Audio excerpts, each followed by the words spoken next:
আচ্ছা, অনেকেই আমাকে রিকোয়েস্ট করেছিলেন যে ইনহেলার রেজিস্ট্যান্স নিয়ে একটা ছোট ভিডিও বানাতে।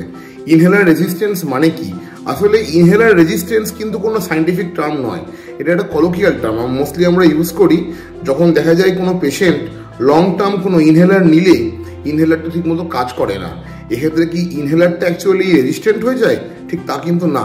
আমরা এটাকে বলি এয়ারওয়ে রিমডেলিং। মানে কি, আমাদের যে শ্বাস নালীর যে মাসেলসগুলো আছে, ওই মাসেলসগুলো রিমডেল হয়ে যায়। রিমডেলড হয়ে গিয়ে এই ইনহেলারের যে পার্টিকুলার ডোজে আমরা ইনহেলার দিচ্ছি, এটা কিন্তু সঠিকভাবে আর কার্যকরী হচ্ছে না। দুটো কারণ হতে পারে।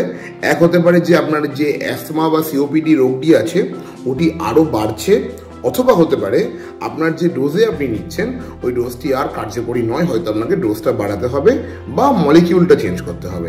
তাই ইনহেলার রেজিস্ট্যান্স এক্স্যাক্টলি কোনো সায়েন্টিফিক টার্ম নয়, এটাকে আমরা বলি এয়ারওয়ে রিমডেলিং। ধন্যবাদ।